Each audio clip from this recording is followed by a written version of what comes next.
Okay, so tonight is going to be interim period tax provisions. So interim means quarterly, and the everything you've learned in class so far has sort of been, and I try to emphasize this, has sort of been a balance sheet based approach to computing the tax provision. Okay?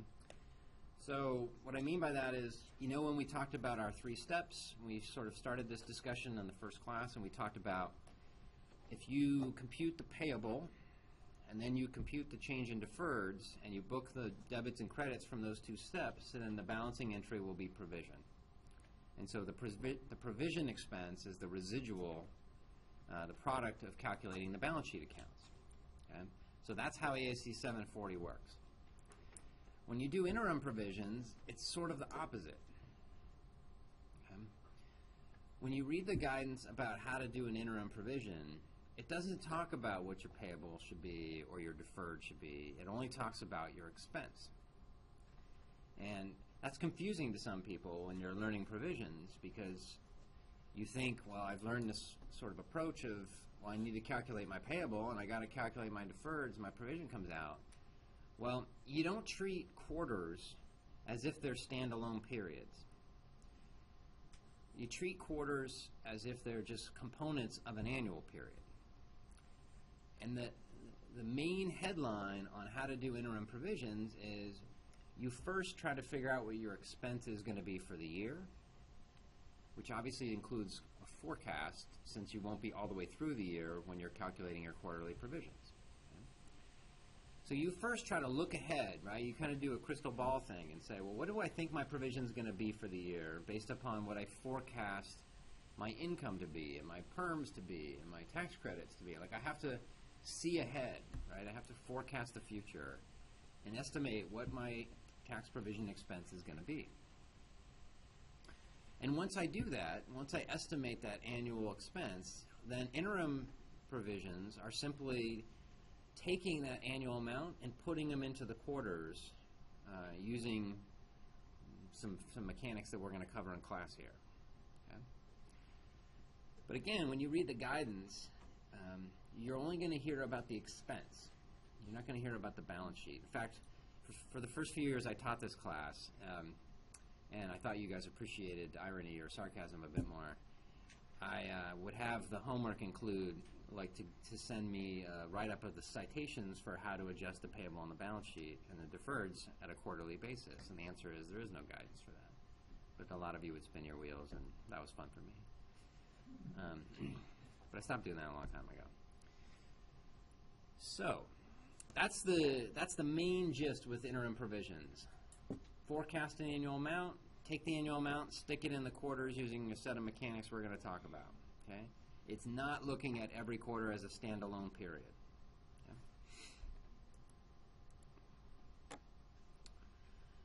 Okay. The second bullet in this slide says the tax expense for interim periods is measured using an estimated annual effective tax rate, or AETR. So when people out in industry use the term AETR, then that will sound similar to ETR for you. AETR is different, and it has an important difference. When somebody says AETR, what they mean is that's your annual forecasted effective tax rate. It doesn't mean that is your effective tax rate. AETR is a term that people will use on purpose in the context of interim provisions. And it means this is the rate that I've forecasted for myself for the year. It's not the rate, it's not the accurate rate, it's the rate I would estimate as of the end of Q1, because I need to come up with an annual guess. Okay, so AETR, that's an important term.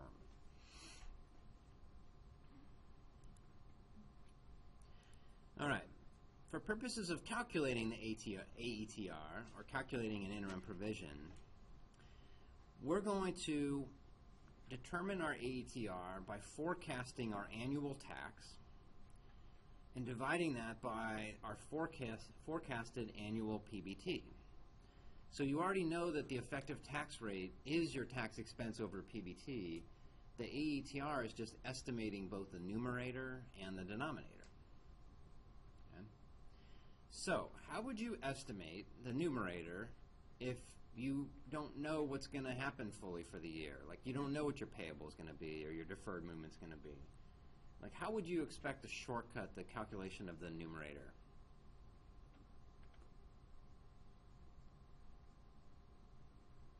That's not a rhetorical question. Anybody?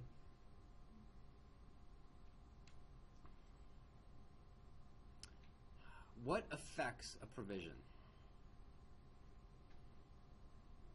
What are the inputs to a provision? What makes the provision go up or down?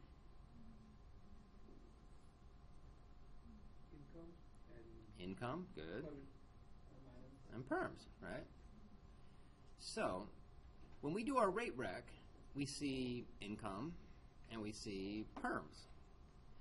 So I ought to be able to do a rate rec on a forecasted basis, right? So if I think of, well, I guess for the year I'm going to have a certain amount of income, and I guess for the year I'm going to have a certain amount of M&E, meals and entertainment add back, or R&D credits, or 199 deduction. Like, I can forecast what a rate rec would look like and come up with the numerator, and since that first item, book income, is going to be a function of a forecast, I know my denominator as well. So mechanically, when you're computing your AETR, companies don't go through a detailed payable calc and then go through a detailed deferred calc. Instead, they sort of bypass those steps and they jump to the equivalent of a rate rec. And they say, well, why don't I just forecast my income, and I'll forecast my perms, and I'll come up with my tax expense. Like, I won't know what the balance sheet's going to look like, but I should be able to figure out a rough estimate of the P&L. Okay? That's what people do. So when sometimes you hear book income plus perms times tax rate equals provision, that's the mechanics that a lot of people will apply for purposes of determining the AETR, or at least the numerator of the AETR. Does that make sense? Okay. All right, so at the end of every quarter, you estimate your annual effective tax rate. And so that means if you get to, let's say you're a calendar year-end company, and you get to March, and you're like, okay, my quarter's ending. I got to figure out what my first quarter provision is going to be. And so the first thing I got to do is forecast for the year. Well, what do I think that AETR is going to look like? And I might have a certain, bucket of information as of the end of Q1. And then as you can imagine, when I get to June and it's almost the end of Q2, my forecast is probably going to be different, right? I'll have 6 months of actual information. I might have more visibility as to what's going to happen later in the year. So my ability to forecast the AETR, it's going to be sort of a moving target, right? So every quarter, you come up with your latest and greatest estimate of your annual effective tax rate. Okay? And that's a typical process. Every public company that's doing quarterly provisions, every quarter they update their AETR forecast. That's just a standard process. Okay? So just to be clear, this isn't something you do in Q1 and you stick to that forecast. You're always updating the forecast.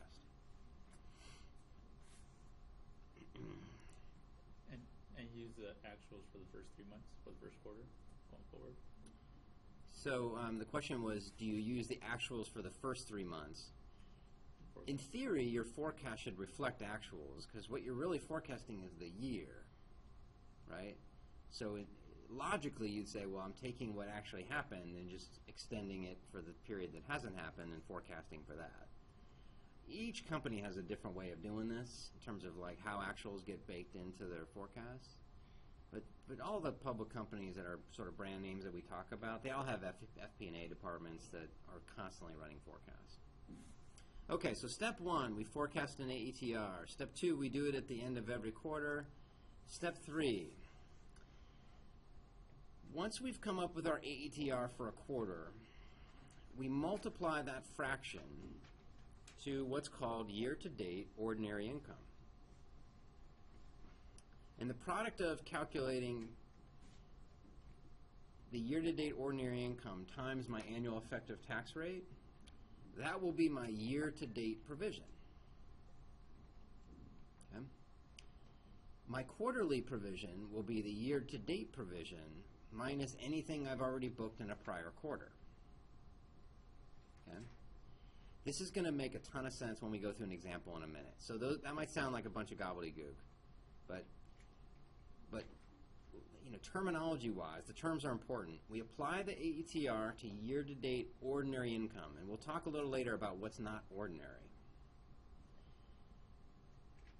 Doing that will give us the year-to-date provision. So we don't first calculate the quarter. The first thing we do is we calculate the year-to-date. And then the quarter is the year-to-date minus whatever I've done in a prior quarter. And so in Q1, that's not a relevant concept, but in the later quarters, you'll be calculating the 6-month or the 9-month provision, and then you'll back out what you already booked. Okay? And that can give some pretty odd answers sometimes. Okay, step 4, there may be a tax or a tax provision benefit related to other stuff. And that other stuff, as you might guess, would be things that don't qualify as ordinary income, or sometimes there are tax-only items that are just simply booked separate from the AETR. And this maybe will not surprise you, sometimes there's things that are hard to forecast, or they're just not related to the current year, and they're prior year items that you're booking in the current period, which get booked discretely. And so when I say discretely, what discretely means is not through the AETR mechanics. And again, we're going to go through an example on the next slide, and I think it'll click. Okay, so here's our facts.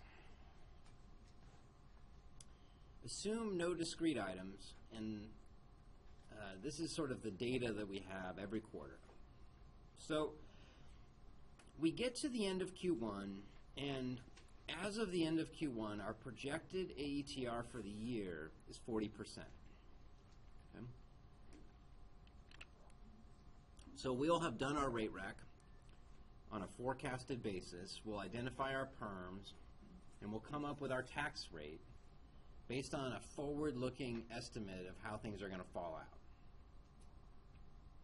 And we came up with 40%. My quarterly book income in Q1 is going to be the same as my year-to-date book income.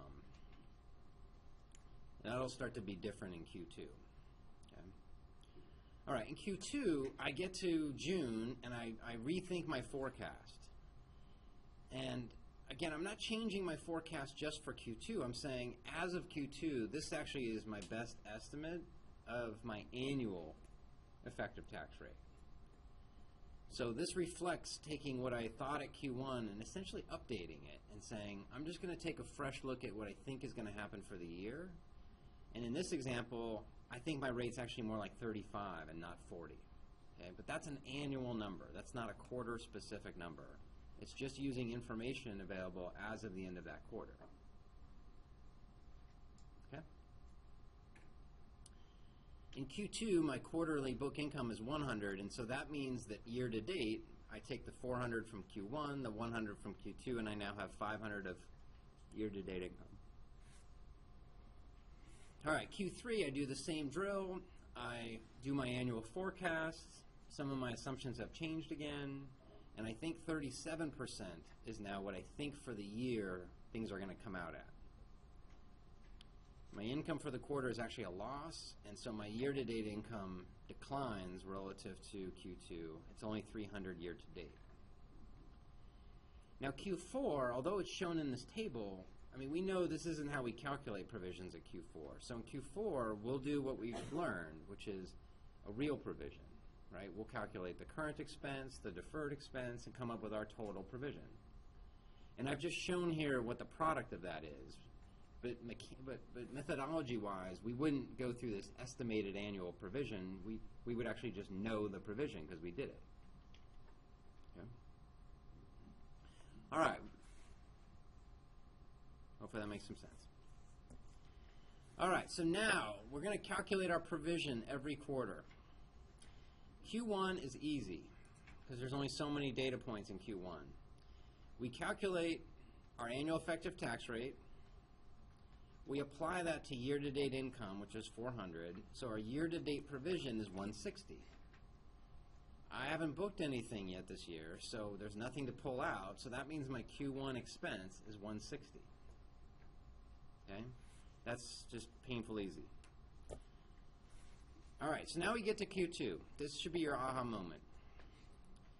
We get to Q2 and we've said, well, now I think my annual effective tax rate is going to be 35%. So I take my annual effective tax rate of 35 and I apply it to year-to-date income of 500. So applying the 35% to 500 gets me a provision year-to-date of 175.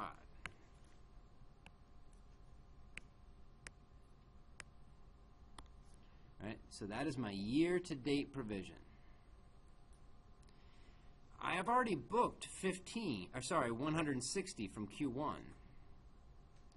So that means that 15 is what I have to book in Q2 in order for my year-to-date provision to be 175. So that's pretty weird because now my ETR for the quarter is only 15% because I have 15 of tax expense and my Q2 income is 100. So when you look at the Q2 10Q that a company files, you see a 15% tax rate for the second quarter. Okay, so why do you see that? What's going on? Like if your CFO said, hey, what the hell? I thought our rate was like 35% or 40%. Why is it 15%? I'm not complaining because 15 is good, but why is it 15? That seems a lot different than 35 or 40. Why is that happening?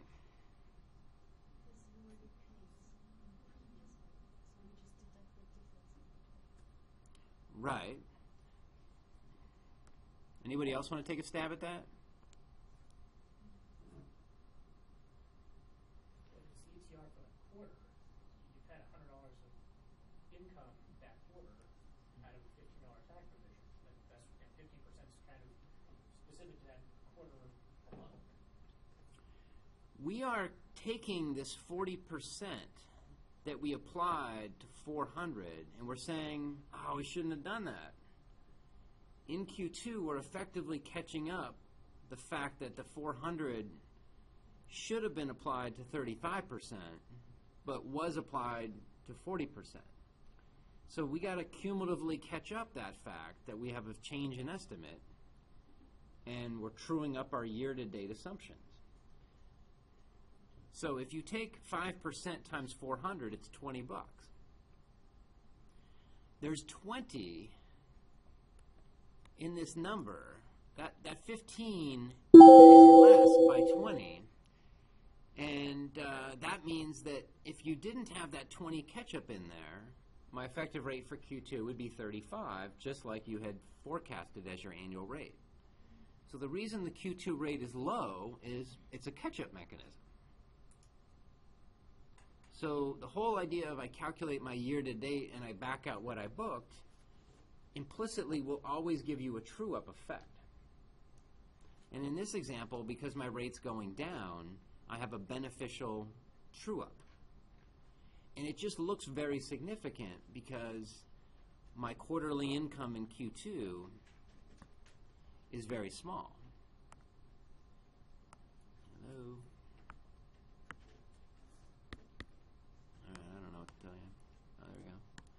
So my denominator for the Q2 ETR, when I look at my 10Q, is small. So any true-up on a small number is going to look like a large effect in the quarter. Okay? Does that make sense? Okay. So now we get to Q3. Q3, I said, okay, I think my annual effective rate is 37. Okay, so now my rate's going up compared to what it was at Q2. But I actually lost money in the quarter. I had a loss. So now my year-to-date income is 300. So if I take 37 times 300, I get 111.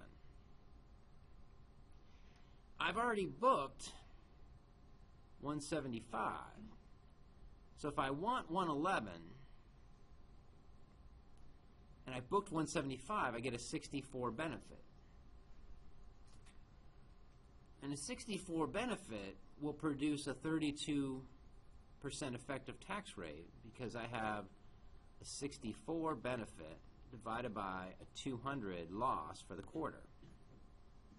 Okay? So this is confusing because in the quarter, my rate is 32%, which sounds good. My rate's going down. I mean, it's lower than, say, like 35. But this is strange because my rate here is actually going up, right? I said it was going up. But yet this rate is still lower than 37. So you're like, that's funny. How can the rate go up and there be a true-up mechanism, but my rate is actually low? And it's just because having a low rate on a loss is a bad thing. Everything is flipped around when you have losses. So when you have losses, you want a high rate, right? Because you want to book the most benefit you possibly can. So having a low rate on a loss is actually a bad guy. And that bad guy is a function of, in this situation, it's a function of this rate going up on this year-to-date income. Right? I'm picking up a bad guy to true up my 500 of year-to-date income that was at 35 and needs to be at 37. So there's a true-up effect for that. That's a bad guy. And that bad guy is pushing my rate down for the quarter and not letting me book a full benefit of my loss. Okay? All right. So if you were the CFO of a company and your tax guy said, well, I guess the rate's 40 in Q1, and oh, sorry, I screwed up. It's 15 in Q2, and oh, in Q3 it looks like it's 32. But I'm telling you, for the year, it's going to be like 37. Right? Like, what do you think the CFO is going to say about that? I mean, he's going to send you packing, right? This is not good. CFOs want a rate that is butter smooth. Like, that is almost the goal of every CFO. And the reason that they want that is because they can't explain this, right? Imagine if you were like a CFO and you're talking to an investment bank and an analyst there, and you're trying to explain to them how the business is performing. And you're like, well, there's this whole thing with interim provisions, and there's this like catch-up effect, and we do this year-to-date minus what we booked, and that has this weird anomaly because our denominator's low. I mean, the person's going to be like, what? Stop, right? We need to use English. And so CFOs hate this stuff. And so that puts a lot of pressure on making sure that you get this correct. Because the more that bounces around, the more volatility you're going to have through the catch-up mechanism. So what you should be processing inside is, hey, this just seems like a lot of math, right? This is math. In fact, one of the well, I think we'll cover it actually later in class. I'll tell the story later in class. I almost had to explain to the CEO of one of the bigger companies in the Valley why their rate was bouncing around on an interim basis, and because the CEO was irate about it. And so he demanded that the CFO find an answer. The CFO went to the tax VP. The tax VP told me, and I said, I'll do it. And I'll tell you about that later, because it's not this example. We'll get to the example where it specifically applied. Okay. All right. So I told you were going to have your aha moment when we went through the example, and based on the expression on your faces, I feel like maybe you've had a mild aha moment, but not something that you want to hurry up and go tell your family about. You getting this? You getting the mechanics though? Okay, it's pretty intuitive. Right? Okay. So again, when you get to Q4, we just do the real provision.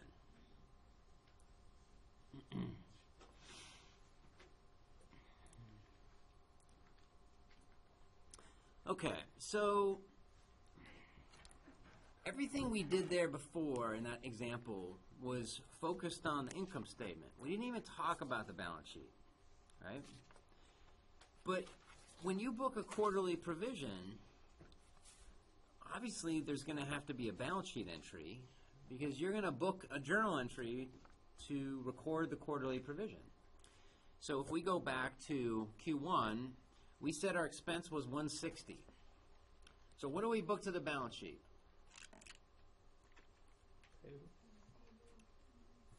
Maybe.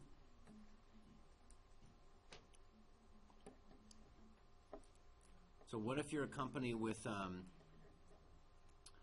big NOL and you have a DTA, but you make some money and you book an expense? What do you book the entry to? You book it to payable? You're going to debit expense, credit deferred asset, right? Because that seems like the logical thing to do. I guess what's happening throughout the year is I'm using up my DTA. You know, if you're like a number of the companies we've discussed in class where they're offsetting a lot of their or all of their tax with stock comp benefits, and the other side of the entry might be APIC. It's very common. So understanding what the other side is sort of depends on your situation. And here, you know, in the bullets, we talk about different approaches. But boy, if you did a survey of all the companies that I work with, and you asked, well, what's the other side of your provision entry at the quarters, and why, it would be all over the place. So there's not a right answer on how to do it. Some companies book it to the payable. Some companies book it to the payable with the exception of a few big deferreds that they know are moving, and they try to make a somewhat reasonable attempt at adjusting the deferreds on a quarterly basis. Other companies forecast for the year, like what do I think my payable is going to be? What do I think my change in deferreds will be for the year? And they sort of blend their provision entry every quarter based upon that annual forecasted movement in the balance sheet.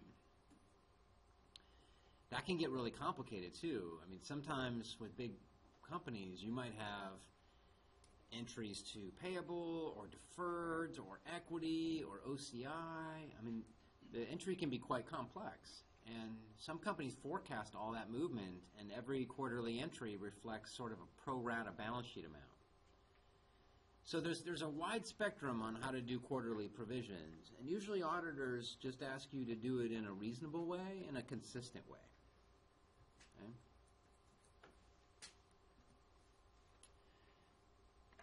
All right, that's what we just talked about. All right, so in-class exercise 1.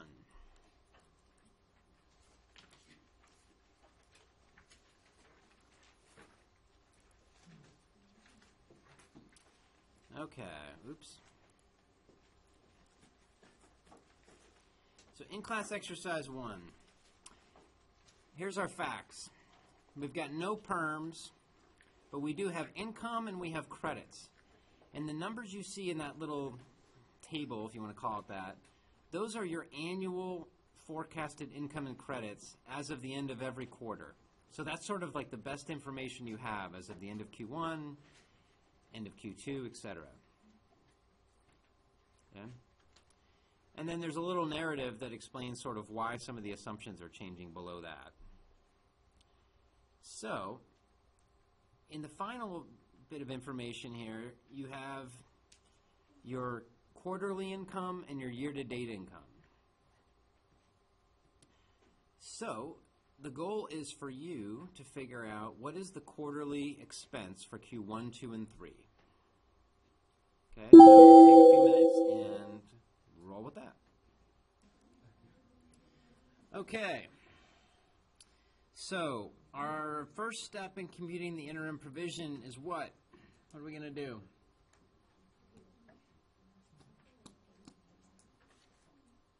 Anyone? Okay, calculate the AETR. Okay, so what is our AETR as of Q1? 35%.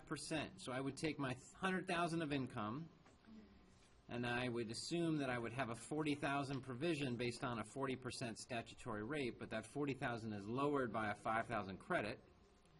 So for the year, I expect $35,000 of tax expense. Divided by 100, that's 35%. So I then calculate my quarterly provision in Q1 by taking 35% times 25. That's my Q1 provision, right? Okay, in Q2, what's my effective tax rate, my annual effective tax rate as of Q2? 33. So I take my 80,000 of book income times 40%, so that would be 32. I reduce my 32,000 expected annual expense by 5,000 of credits, so now it's not 32, it's 27. I take 27 divided by 80, and that should be the 33% you're talking about. My Q2 provision is then going to be my 33% annual rate times the 30,000 year-to-date income. So that's about 10,000. Right? I already booked 35% of 25,000. What was that number? 8750. So I already booked 8750, and I need to book something close to 10. Right? So that means I need to book about 1250. And 1250 divided by 5,000 is going to give me that rate that reflects a true-up impact, right? So now that Q2 rate's going to be sort of weird. Okay, that's what you do. Okay, I think you get it.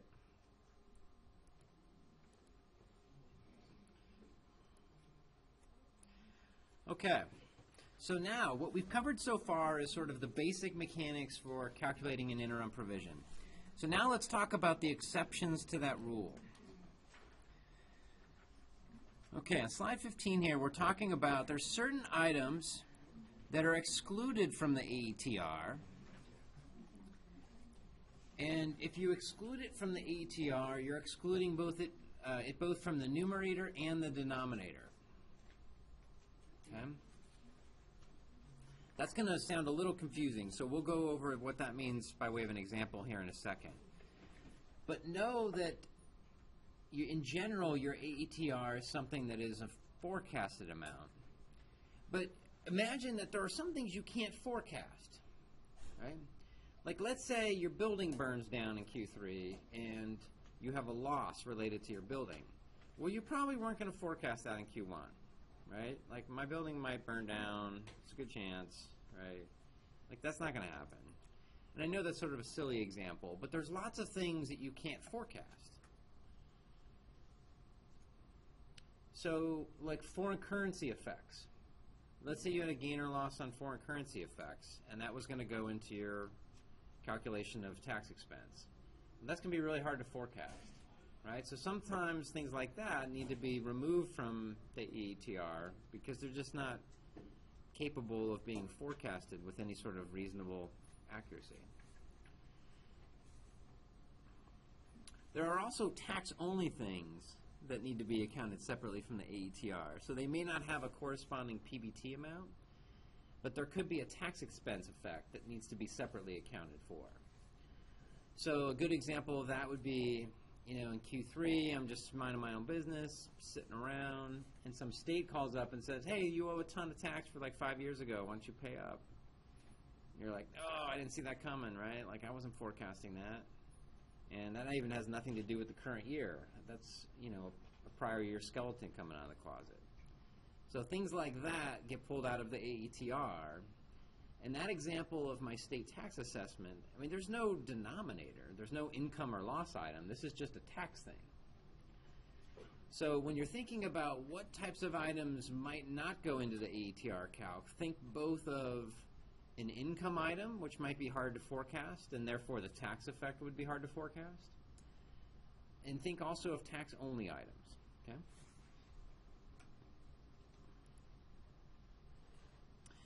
So items that get excluded from the AETR exclude, and these are kind of key buzzwords here in this first dashed bullet.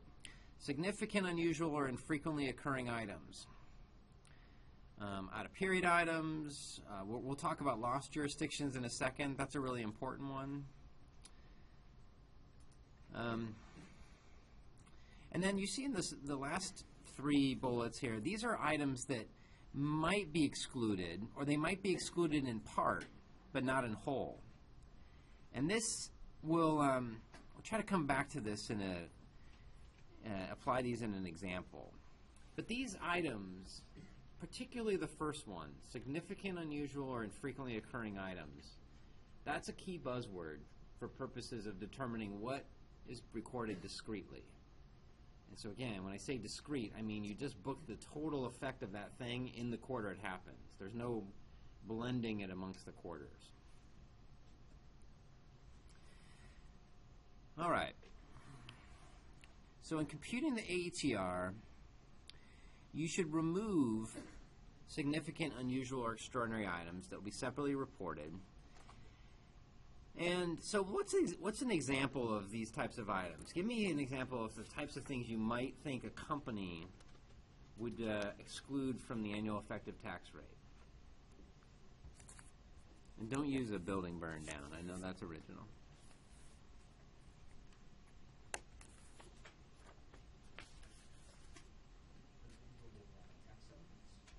Favorable tax settlement? Okay. What else?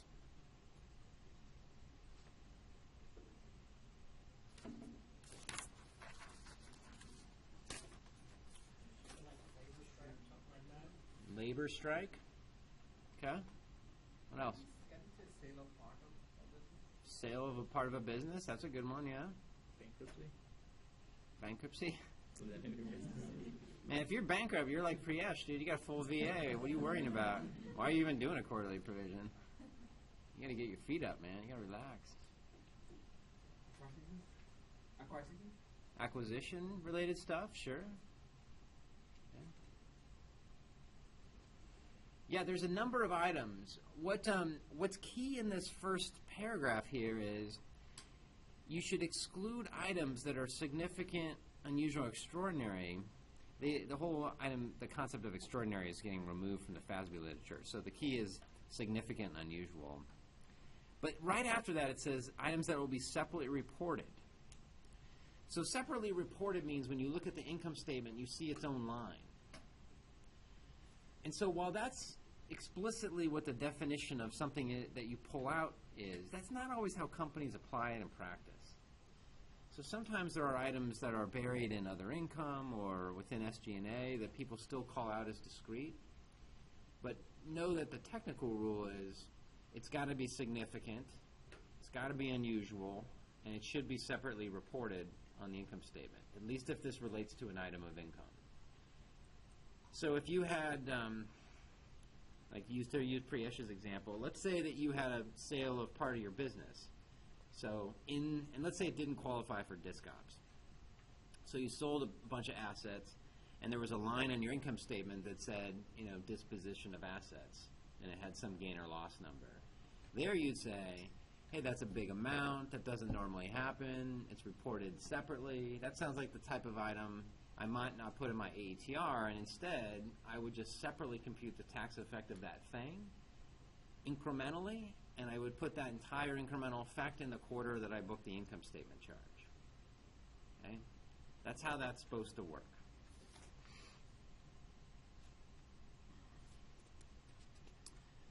All right, out-of-period items. So if you have something from a prior period that doesn't relate to this year's income, then you're going to pull it out of the AETR. So as you can see in one of the most common out-of-period items is prior year true-ups for change in estimates. So think, this is return to provision adjustments. So when you get to Q3, you're in September, you filed your tax return, and there's some differences, right? So you learned about the differences from the exam, and then they're also in the final. So if you were doing your Q3 provision, you wouldn't take those differences and forecast them for the year. You would just book them in Q3 discretely. Okay? So while it says out of period, that doesn't necessarily mean it's an error. It just means that it's a tax effect of prior period earnings.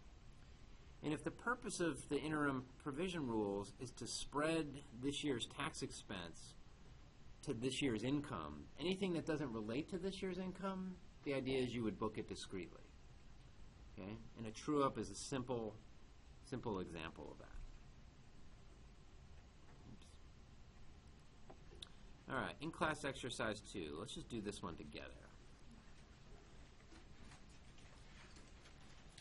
Okay, in-class exercise 2. So, for this company, we have no perm differences, a 40% rate, and our forecast doesn't move at any of the quarter ends. It's always 100,000 of income with 10,000 of credits. So that would mean that we would expect our AETR to be 30%. Right? Our ordinary income times 40% statutory rate would be 40,000. We have 10,000 of credits, so that would leave us with 30,000 of expense. 30,000 of expense divided by the 100,000 of income would be 30%. So in general, we'd say, okay, well, we'll just take 30% every quarter times our year-to-date income and subtract what we booked, and we're all good, right? It seems super easy. So in Q1, we had 20,000 of income, so we have a provision equal to 20,000 times 30%, 6,000. So now let's say in Q2, we have 20,000 of ordinary income. So that gives us $40,000 of ordinary income year to date. But we also, in addition to that, have a $50,000 expense that's recorded in the P&L in Q2. And that expense, we say in the asterisk line below the table, we're saying that expense is non-deductible. Okay? So if we think that 50,000 is unusual and needs to be excluded from our rate, so let's say it's one of those types of expenses we talked about. Okay? Or like, because this one's non-deductible, like a really good example of this would be a goodwill impairment. Okay, so I bought a company several years ago, I recorded goodwill, but I didn't get any basis in the goodwill because, like we talked about last class, most acquisitions are structured as stock acquisitions. And in the stock acquisition, you won't get tax basis in goodwill ordinarily. So now let's say we did that. A few years later, the acquisition turns out to not go so well, and so the book guys impair the goodwill. They basically say this business isn't worth what we thought it was. So they take an expense charge to write off goodwill. That's not going to be deductible because we don't have any tax basis in our goodwill. Okay, so that's going to look like a giant perm. So here in this example, we're saying, well, except for this impairment, everything's kind of normal. We just have 20,000 of quarterly income. But this big impairment, it's a big non-deductible item. So if I was calculating my provision for the quarter, I would take my ordinary income of 40 for the year-to-date period and multiply it by my annual effective tax rate of 30%. 40 times 30% is 12, and I already booked 6. So that means what I would book for Q2 is 6 through the AETR mechanics. So then I've calculated my provision on ordinary income, but now I got to look to my discrete items.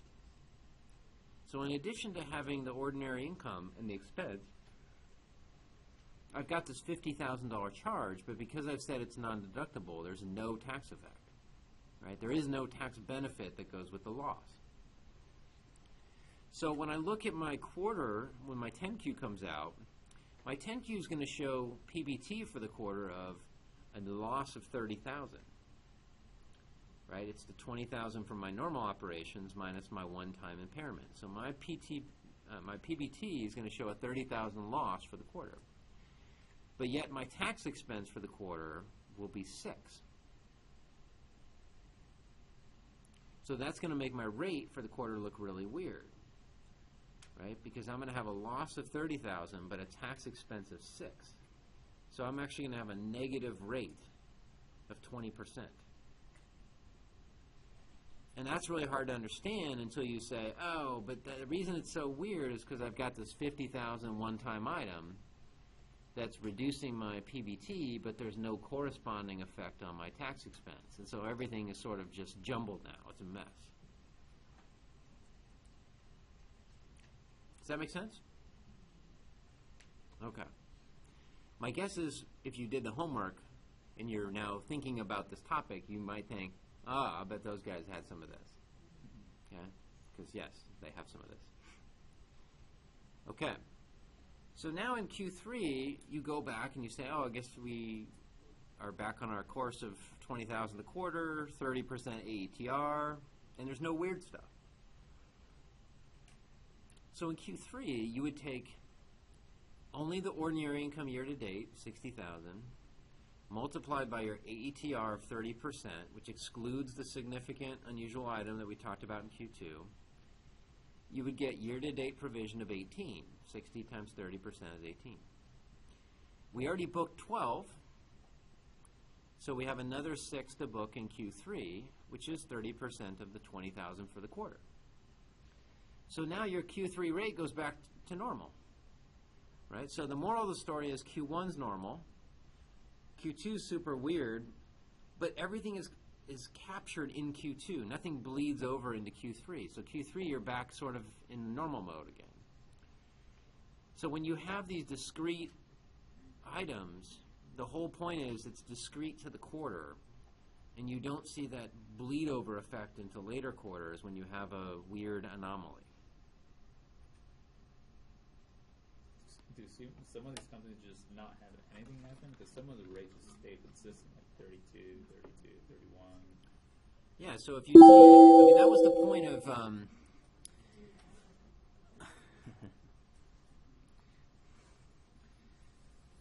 trying to get my mother a dog for Christmas, and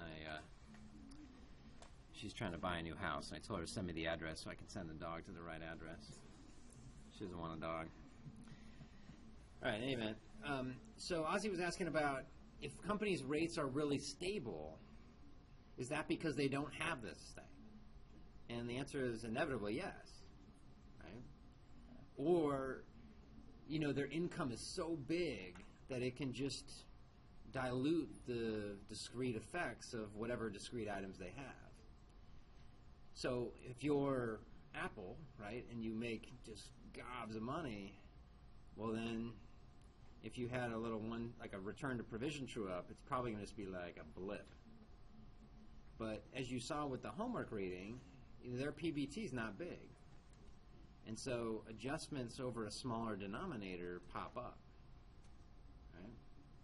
So that, it depends a lot on the nature of the company. But the point of you trying to pull together multiple companies and their effective tax rates was to see, some are volatile, some are stable. Why is that? Like what's going on? Okay. All right, we get the exercise? All right.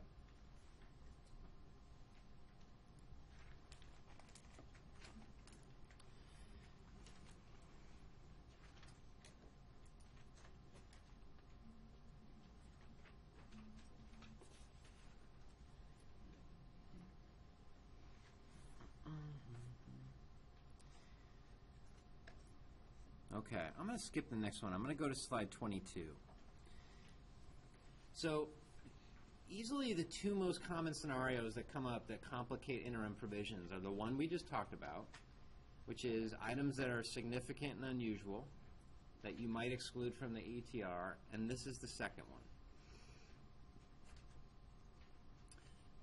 So, before ASC 740 and the literature was in different forms of FASB guidance, Fin 18, which was a financial accounting interpretation, Fin 18 explained how interim provisions work.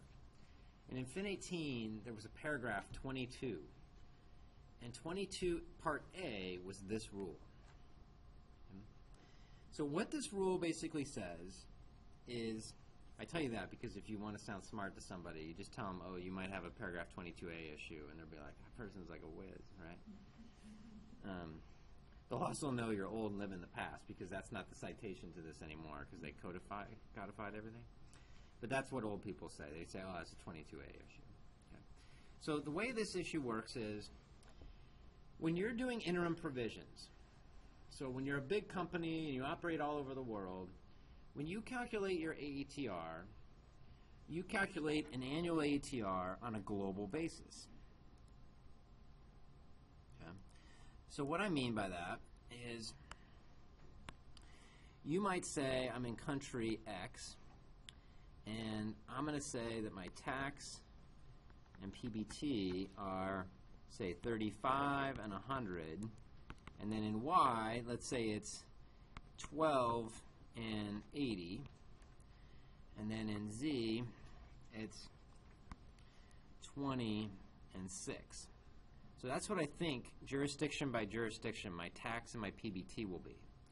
So the general rule of interim provisions is you add all these up and you figure out what your AETR is on a global basis. So 35, 12, that's 47. 47 plus 6 is 53. And my denominator is 200. So my effective tax rate is 26.5%. Okay? And I would use that 26.5% to apply it to ordinary income year to date. So that might mean, you know, all of this hits in, say, Q1, and then all of this hits in Q2, but you don't look to each jurisdiction's Q1 or Q2 income and expense and rate. You do this all on a big global blended basis. Okay? So companies that are doing their annual forecasts, they're doing them on a global basis where they take book income plus perms times tax rate for each jurisdiction and they add them all up, just like I did in this example, which is super common. That's the normal rule. Okay? Where things change is, you know, let's say that this entity had a loss of 30. Let's say that this is Priyesh. Priyesh, I don't know how to spell your name. We'll just call you PR. So let's say we lost 30 and we have a full VA. So my expense is 0. Priyesh is like, it's 0. It's awesome, right? Okay, so now my effective rate, if I do the global blended average, this is going to be 47, and this is going to be 150. So now my tax rate is about 32%. Okay? So now let's say what happens is in Q1, let's say in Q1 we have 0 income from jurisdiction 6, and in Q1 we have 0 income from jurisdiction Y, and all of this 30 hits in Q1. Okay? So you would think, based on what we've learned so far, is you would take a 30 loss, multiply it by 32%, and you would get a 9 benefit, right? That's what you'd expect. That make sense? Okay, so the 22A rule says, oh, this is not good, right? The whole idea behind Priyesh is he's 0. So we don't want you booking a benefit just because this rate, which is really a product of these guys, we don't want you taking these guys, coming up with a rate, applying it to a loss, and then getting a benefit, because now, like, oh, the math has kind of messed us up. We don't want to book a benefit on that loss. Like, that's not conservative accounting at all. That's just like math gone wrong. So 22A basically says, pull Priyesh out. He's no good. Let's do this whole exercise without the loss jurisdiction included in the AETR, because by including the loss jurisdiction, we inadvertently booked a financial statement benefit. We didn't want to do that. And if we had pulled out the loss jurisdiction, if we dealt with them separately, we would never book a benefit because we know that jurisdiction has a valuation allowance and can't book a provision benefit. And the way mathematically we're going to get there is we're just going to exclude them like they're a significant unusual item, just like in the last example. We'll just deal with them separately. Okay? Okay, so here's our fact pattern. So T operates in two jurisdictions, A and B. There's no perms. The income every quarter by jurisdiction is shown in the table. A's a loser jurisdiction, and they assume that A has a valuation allowance and doesn't record any deferred tax assets. A's tax rate's 30, B's 40. What's the AETR and what's the quarterly expense? Okay, so we've got two jurisdictions. One makes money, one loses money. Okay, so the question is, how do we do this? How do we calculate our provision every quarter? Okay. So the key is we are going to exclude A from our AETR. So if we do that, what's our annual effective tax rate on ordinary income? 40. It's because all we have left is B. B's rate's 40, and I said there's no perms. It's really easy. Okay. So when I get to Q1, I'm going to record my provision by applying 40, not to the 150, but to the 200. Because when I exclude my loser jurisdiction, A, I'm excluding it not only from my AETR, but also from year-to-date income for purposes of measuring the year-to-date expense. I exclude it from everywhere. Right? I have to, otherwise I'm going to inadvertently book a benefit for it. So I exclude it from the AETR, exclude it from the year-to-date amount. So now in Q1 I have an 80 expense, but 150 of consolidated profit, so my effective tax rate is high, right? It's like 50-something%. In Q2, I'm going to say my effective tax rate, my annual effective tax rate is really only relevant for B. It's 40%. I'll take my year-to-date income for B of 400 times 40%. That's 160. I already booked 80, so I need to book another 80. Okay. So that 80 that I'm booking for Q2 excludes any amount of that 70 loss related to jurisdiction A. That didn't factor into my ATR. It didn't factor into the year-to-date income that I applied my 40 to. It's totally gone. So here I have 80 of expense for Q2, and that's over a denominator of 130. Okay.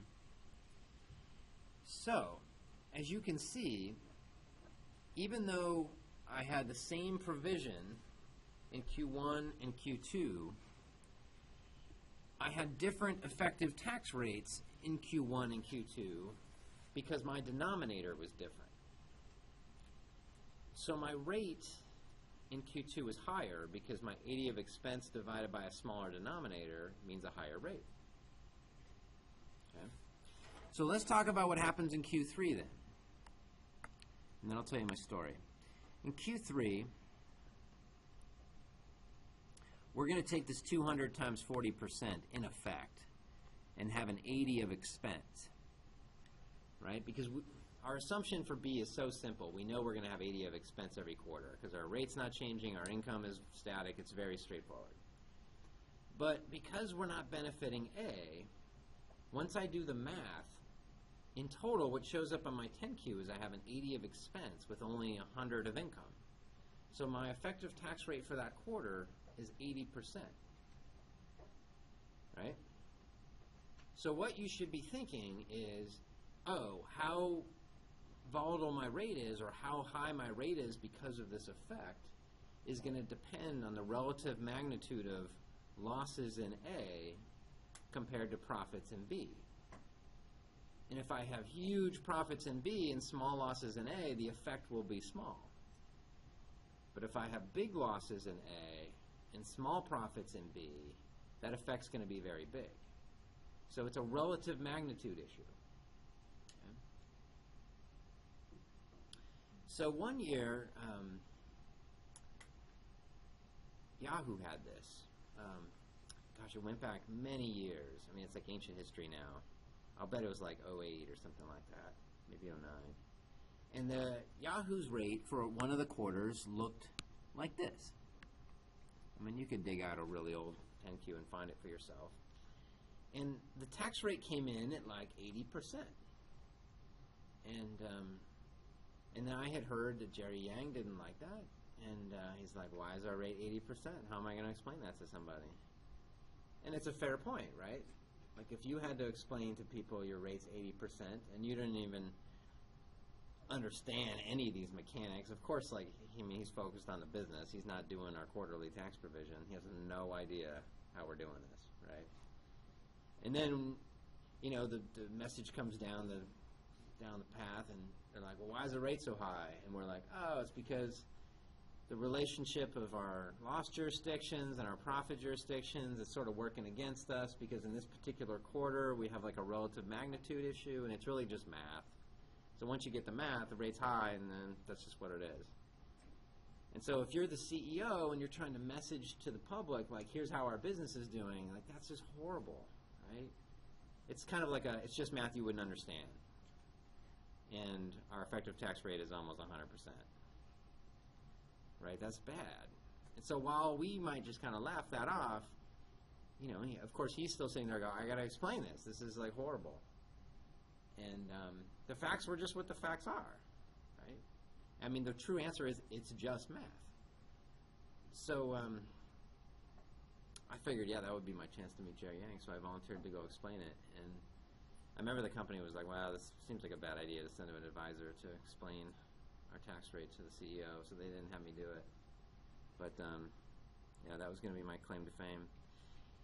You see this issue with a lot of companies. Sometimes it's subtle, sometimes it's pretty significant. But if you thought of a company that's operating in a jurisdiction with a big loss while other parts of its business are doing well, this issue will pop up. This might seem like an eccentric thing, but this comes up a lot.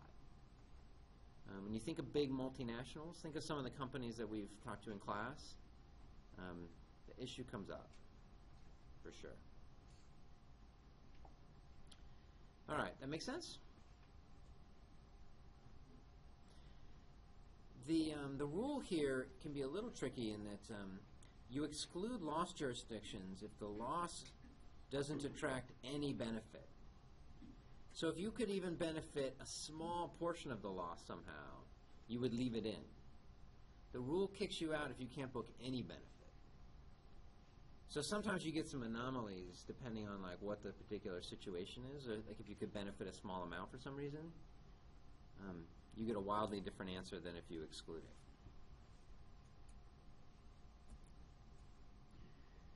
it. Okay, so this is the answer to the problem we just went through. And you can see how here, this is what people see in the 10Q, right? So the rate pops up every quarter because the relative magnitude of losses is increasing relative to the magnitude of profits.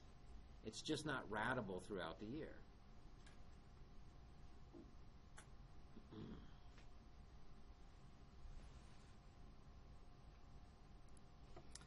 All right, in class exercise 3 and 4. You want to do it on your own, or you want me to do it? Okay, you guys do it. If you're not going to talk, you do it. All right. So here we have an example where we've got a company that's in 2 tax jurisdictions, and we give you a forecast of income by jurisdiction, and we lay out the facts not only on an annual forecasted basis, but also on a quarter and year-to-date basis. And then in part 2, we throw in a third jurisdiction that's a loser. Okay? And we give you the annual forecasted amounts, plus we give you the quarter and year-to-date amounts. Okay, so do exercise 3, part 1 and 2. Okay, so work in your groups, or form little groups, and then we will regroup. All right, in-class exercise 3. So, our facts are, we're in 2 jurisdictions, the U.S. and A. And in the U.S. we have 60,000 of income, and in A we have 40,000 of income. U.S. our rate's 40%, and A our rate is 20%. So for the year, we would expect a provision in the U.S. of $24,000, 40% times 60. And in country A, we would expect a provision of $8,000, which is 40,000 times 20%. So 24,000 of U.S. expense and 8,000 of country A expense would be 32,000 of total expense. 32 divided by 100 would give us an AETR on a global basis of 32%. So because my forecast is not changing at the various quarters, it's sort of just a set amount, I would apply 32% to the total global income every quarter, because whether I apply it to the quarter or the year-to-date minus what I booked, it's going to be the same. It's only going to differ if my forecast changes. Okay? So in exercise 3, part 1, it's really a simple matter of computing a global ETR and coming up with one percentage and applying that percentage to my quarter and year-to-date income. Okay? That's all part 1 is. Any questions on that? Okay, part 2. So, in part 2, we add country B. And country B is a loser. So, I would normally book a benefit or a valuation allowance rather to offset the deferred tax assets that would be produced by the country B loss. So now I got to compute my provision for this group. So the first thing I got to do is come up with my AETR. What's my AETR? 32. It's the same thing, right? Why is it the same? Don't count the quarter. Because I just exclude country B, right? So by excluding country B, I have the same exact facts as part 1. So it's 32%. Of course, that's a little confusing because my denominator looks like it's 60,000, but by excluding country B, my denominator would still be 100,000. So you have to exclude country B in every way. Okay, so I got my ETR of 32%. So I get to Q1, and what do I apply 32% to? Do I apply it to the 20,000 or the 15,000? 20, right? So I have $6,400 of provision for the quarter, even though my PBT is $15,000 after I include the loss. Right? Same thing will be true in every subsequent quarter, or at least Q2 and Q3. You'll apply 32% to the 20, and you'll do nothing with the 25 loss in Q2 or the 5,000 loss in Q3.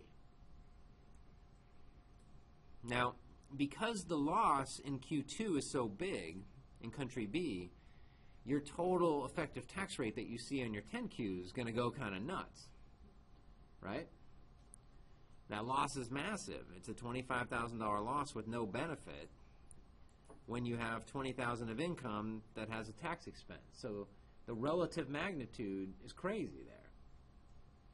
And so you're going to have a really hard time explaining your tax rate other than just explaining to somebody how it's made up of multiple jurisdictions, and when you peel them apart, this is sort of the effect that you get. Okay. All right, does that make sense? Okay.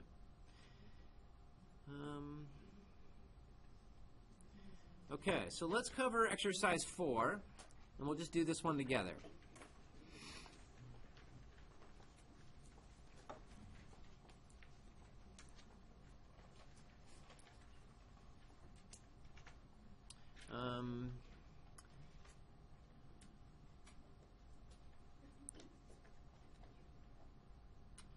Better yet, let me make up an example that's more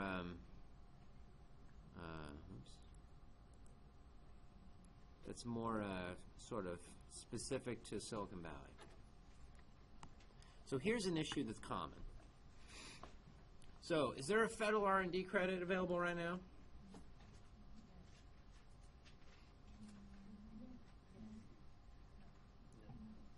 No. Right? The credit expires. So what happens is the government puts the credit into law, but they only do it for a period of time, and then it expires. And then usually they renew it or reenact it, and they extend it for a period of time, but it's usually finite. Well, it's always finite. And then it expires again. And so right now, that effective or that R&D credit is not available. Okay? All right, so let's say that you are a company that had a, let's say that you're a company that has a June 30 year end. Okay, so your year end goes from July 1 of 15 to 6/30 of 16. Okay? So you're sitting there, and as of Q1, you got to come up with your AETR. And normally when you compute your AETR, you would factor in credits as perm items, right? Just like we had in our earlier examples. Like I think the first example we did, we had credit. But in Q1, so this company's Q1 ends in September. It already ended. September, there was no R&D credit for the period covered by this year. Okay? So the AETR would exclude the R&D credit. So that's a bummer. The rate will be higher, right? You get that? So even if you're like, oh no, the government always gets their act together and they're going to renew it, you can't anticipate legislation. Okay, so that's not one of the things that can go into your forecast. All right, so now let's say we go to Q2 and the government gets their act in gear and they extend their credit for 2015, but only 2015. Okay? So now, let's use numbers. In Q1, let's say that we had 100 of income and 35% tax rate. So our rate was 35. In Q2, we're going to say that our 2015 credit is back. Now, this company is a fiscal year company. So that means that there's a credit from 1/1/15 to 6/30/15, and let's say that that credit is 4, and then there's a credit that we expect from 7/1/15 through 12/31/15, and let's say that that credit is 5. Okay, so we think the R&D credit for the calendar period 2015 is 9, but because we're fiscal year, that falls into 2 periods. Okay? So this is a super realistic common scenario. All right, so the government enacts legislation, you're sitting there in December, and you're a company that's a June fiscal year end, and you're thinking, oh man, this credit legislation, although it is great, it's complicated because for me, that means in my last fiscal year, I now have a credit that I didn't previously count on of 4. And in the current fiscal year, I'm going to get the credit, but only for part of the year. because they only extended it for 1 year.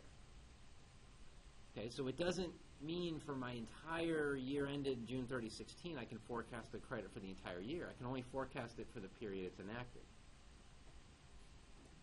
Okay?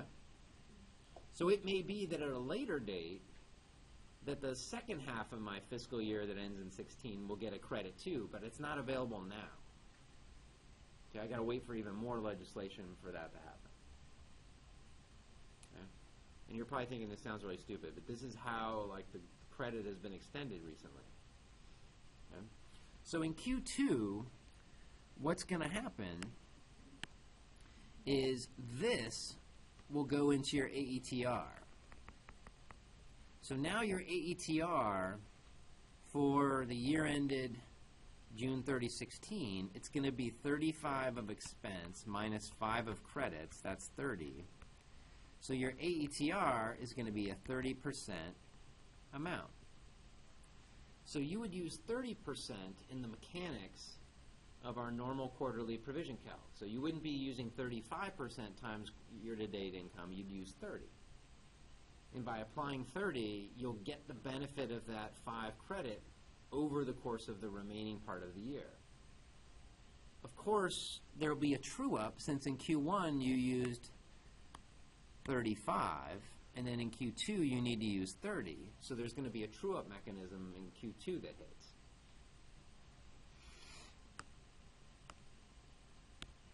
This relates to a prior year. Prior year items get booked discretely. So, in Q2, when you calculate your provision, it's going to be sort of a mess. Okay? In Q2, you're going to have your year-to-date Q2 income times 30%, and you're going to subtract what you booked in Q1. So you're going to have a lower rate plus a true-up, and then in addition, you're going to book another 4 benefit for the true-up related to last year. Because it's last year, you book it all discretely when the legislation changes. You don't blend it in. Okay? So this happens a lot. I mean, the last several years, the R&D credit legislation has been reenacted in December, or a few years ago it happened like January 2nd. So for another company, like a company like this, it would hit in Q3, not in Q2. All year long in 2015, companies have been in the equivalent mode of what I've shown here. This is what companies are doing. And they're sort of waiting for the equivalent of Q2. This is especially kind of headache-worthy for fiscal year companies because the legislation changes tend to happen on a calendar year basis. And so if your fiscal year, you're constantly taking some of this through the rate as part of your forecasted annual effect and part of it discretely. So that can get really confusing. Okay? The example in class exercise 4 is similar to this, but this is more realistic. Like this is what the real kind of Silicon Valley fiscal year company deals with around R&D credits. It's very prevalent. Okay. So let's talk about the homework.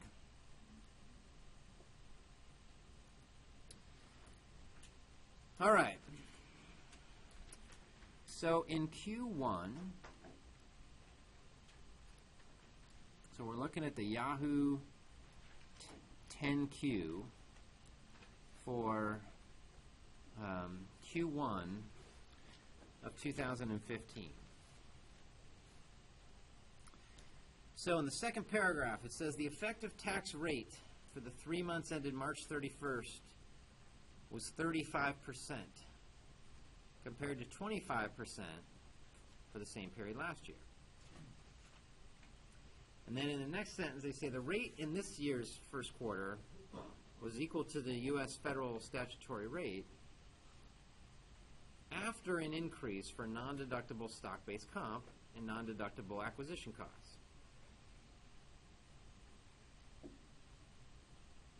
And then they say in the next sentence, the rate last year was lower due to a reduction of tax reserves that was recorded as the tax issues were favorably settled. Okay? So the company was getting audited, they had more reserves than they needed, so when they reversed their reserves, the excess, they got a benefit, right? They basically had accrued a liability, and they said, we don't need all that liability. So we get a benefit by releasing that liability into the income statement. So that doesn't seem super weird, this disclosure, right? The rate's 35%. That seems somewhat normal, and they explain a few perm items that are causing the rate to be what it is. But nothing really jumps out at you, and then they describe last year, and you're like, oh, that sounds kind of like a one-time thing, right? They had some favorable audit outcomes where they got a benefit. So you can read this and say, okay, well, that makes sense. The rate was low last year because of this one-time thing. The rate seems sort of normal this year. So everything is totally cool, right? All right, so then what happened in Q2?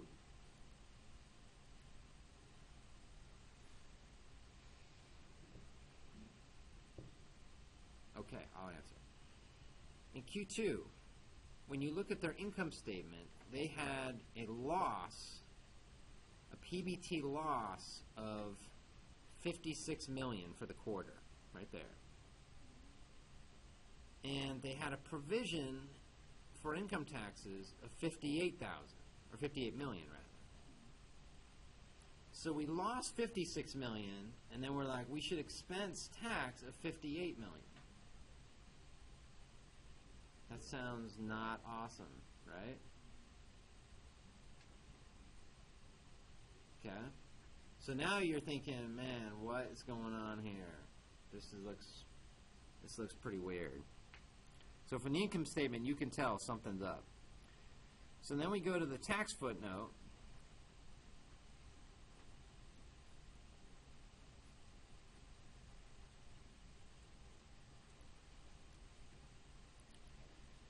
Okay, so the tax footnote. What's the first thing you notice about the tax footnote in Q2 compared to Q1?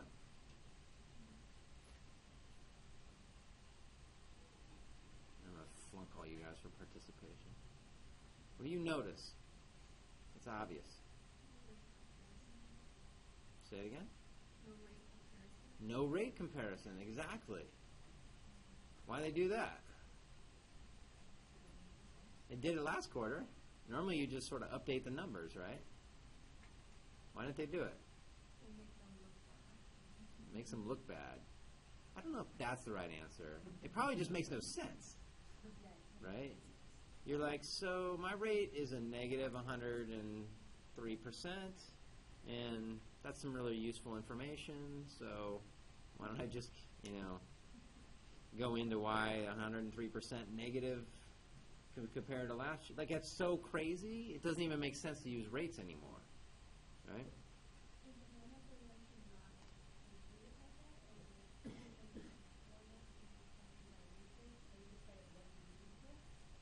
What, their rate's not meaningful?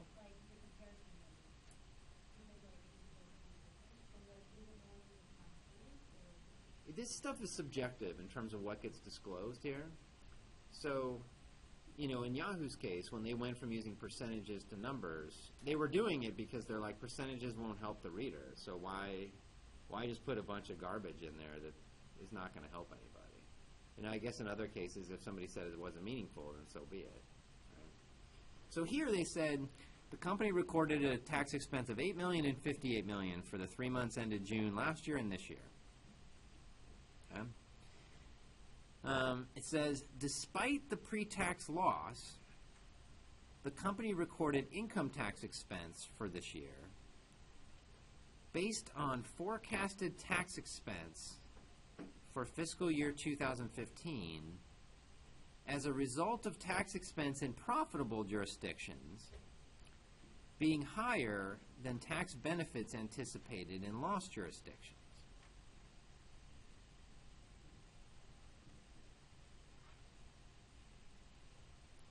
So what does that sound like?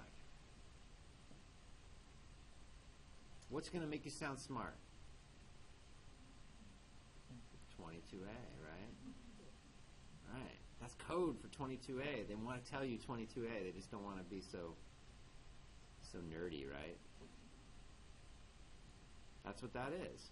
So when they say, I got tax and profitable jurisdictions, and that tax is high, even though I've got these losses in other jurisdictions that are throwing off small benefits, they're telling you I got an overall loss, but I have an overall tax because the relative weighting is all messed up.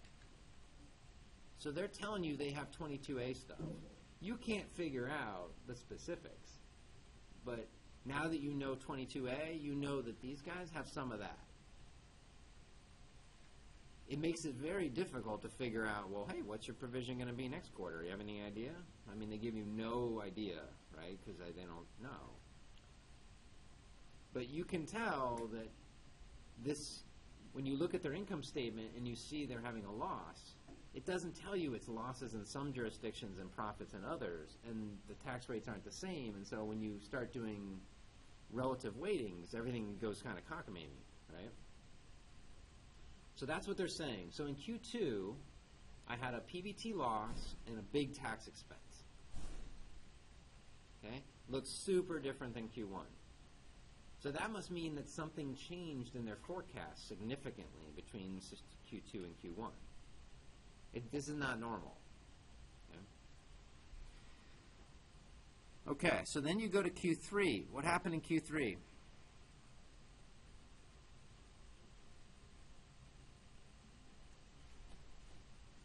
Okay, all right. So in Q3, we had a loss again.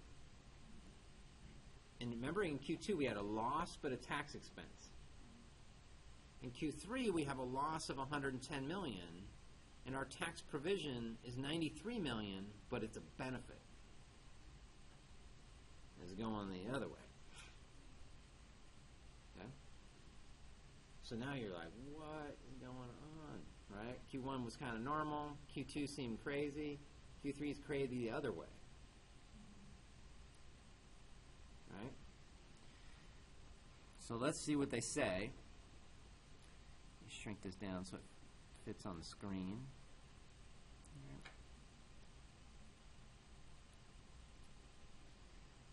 Okay, let's go look for their tax footnote.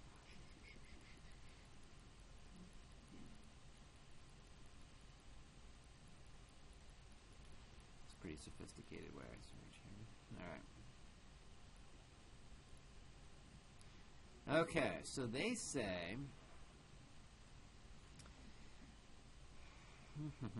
the company recorded income tax expense of a big number last year because they sold Alibaba stock, and a benefit of $93 million for the 3 months ended September 15.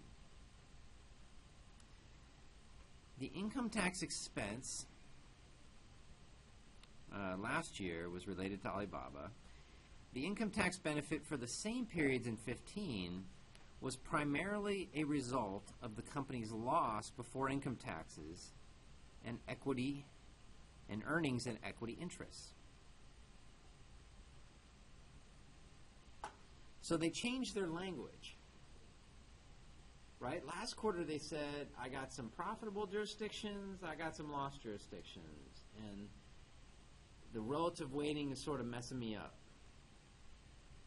This year, or this quarter rather, they say there's a benefit, and the benefit is because I lost money. So what's that telling you?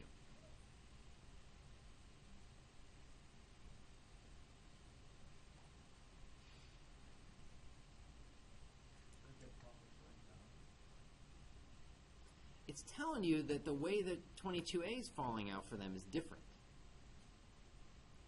Right? If they were going to have a 22A effect again, they would have said 22A. They would use those code words. But now they're saying, now we're just losing more money. And that loss is happening in a place where I get a tax benefit. Right? So they're saying I'm booking benefits because I'm losing money. So by definition, those losses have to be happening in a place where you do get a benefit. But that wasn't the case in Q2 because that's why they said 22A. 22A applies when you have losses in places you don't get benefits. So now they're telling you, I lost money and I booked a benefit, that's them saying my 22A, my mix of like where my income and losses are, it's changed. And now the losses are in places where I can benefit. So this still tells you very little about like the details. I mean, from public information, it's very hard to figure out, like, if you wanted, if like the person who was responsible for the provision, I was hanging out with them this afternoon, if I had them came in today and you had questions about their queue, you might say, can you just put up like a little table of like what jurisdictions you had income and where the losses are and why you can't or can't benefit them? You know, they would say, well, we're not really interested in that level of transparency for purposes of our SEC filing. But if you wanted to understand the background, that's what you would do, is you would say, okay, every quarter, can you sort of tell me like where your losses are and where your income is? Because this mix, I can tell, is moving all over the place, right? So again, you can't figure out the answer from public info, but you can tell like what's directionally up. And all of this is compounded by the fact that their denominator is small. I mean, for a company of Yahoo's size, to have PBT of 100 million, that's sort of nothing, right? I mean, it's not hard to have tax adjustments that are going to swing that number around, right? This is a company that quarterly has more than $1 billion of revenue. So that denominator is going to cause problems from a percentage perspective. You know, like in the year that they sold Alibaba last year, they had that $10 billion gain. So try moving that effective tax rate, right? I mean, that thing's like set in stone. It's just math, right? The denominator's huge. But when your denominator's small, you know, that's just what happens. All right, does that make sense? Okay, so what other companies did you find? I'm going to stop the recording. Nobody wants to listen to this.